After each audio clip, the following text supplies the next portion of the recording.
Vitamin B12 deficiency ಇದು ಒಂದು fashion ನಡೀತಾ ಇದೆ. ಬ್ಲಡ್ ಟೆಸ್ಟ್ ಮಾಡಿದ ತಕ್ಷಣ 10ರಲ್ಲಿ 8 ಜನರಿಗೆ ವಿಟಮಿನ್ B12 ಡೆಫಿಷಿಯನ್ಸಿ ಕಾಣುತ್ತದೆ.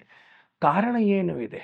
ನಿಜವಾಗಿ ಯಾರಿಗೂ ಸಹ ಹೊಟ್ಟೆಯಲ್ಲಿ ಅಸಿಡಿಟಿ ಇದ್ದರೆ ಅವರಿಗೆ ವಿಟಮಿನ್ B12 ಡೆಫಿಷಿಯನ್ಸಿ ಆಗೇ ಆಗ್ತದೆ. ಯಾಕೆಂದರೆ ಫುಡೇ ಜೀರ್ಣ ಆಗೋದಿಲ್ಲ, ಫುಡಿಂದವೇ ಬರುತ್ತಾನೆ. ಫುಡ್ ಯಾವುದು? ಲೆಕ್ಟೋ ವೆಜಿಟೇರಿಯನ್ ನಮ್ಮ ಭಾರತದ ಸಾಮಾನ್ಯರು ಹಾಲದಿಂದ, ಮೊಸರದಿಂದ, ಚೀಸು, ಇದು ಪನೀರು ಎಲ್ಲದರಿಂದ ವಿಟಮಿನ್ B12 ಸಿಗ್ತದೆ. ಆದರೆ ಅಬ್ಸಾರ್ಬ್ ಆಗಬೇಕಲ್ಲ ಸ್ವಾಮಿ. ಅಬ್ಸಾರ್ಬ್ ಆಗಲಿಕ್ಕೆ ಹೊಟ್ಟೆಯಲ್ಲಿ ಆಸಿಡಿಟಿ ಇದ್ದರೆ ಆಗುವುದೇ ಇಲ್ಲ. ಆಸಿಡಿಟಿ ಸರಿ ಮಾಡಲಿಕ್ಕೆ ನೀವು ತಗೊಳ್ತೀರಿ ಪೆಂಟೆಪ್ರಜೋಲ್, ಒಮಿಪ್ರಜೋಲ್ ಇತ್ಯಾದಿ ತಗೊಂಡೇ ಬರ್ತಾರೆ ಪೇಷಂಟ್. ಜಾಗ್ರತೆ ಇಡಿ, ನಿಮ್ಮ ಡೈರೆಕ್ಟ್ ಬರೋದಿಲ್ಲ.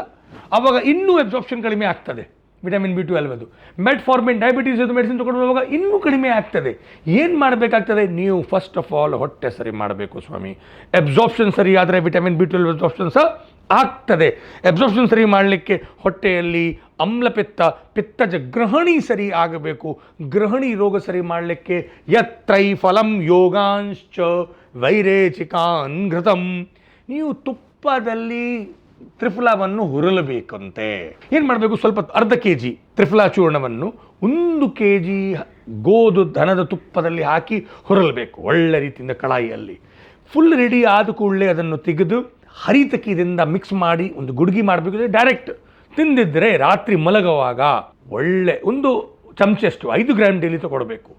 ಎಲ್ಲ ವಿರೇಚನ ಆಗ್ತದೆ, ಕೆಟ್ಟ ಅಂಶ ಎಲ್ಲ ದೇಹದಿಂದ ಆ್ಯಸಿಡ್ ಅಂಶ ಹೋಗ್ತದೆ, ಅಬ್ಸಾರ್ಪ್ಷನ್ ಚೆನ್ನಾಗಿ ಆಗ್ತದೆ, ವಿಟಮಿನ್ B12 ಸಹ ಚೆನ್ನಾಗಿ ಅಬ್ಸಾರ್ಬ್ ಆಗ್ತದೆ.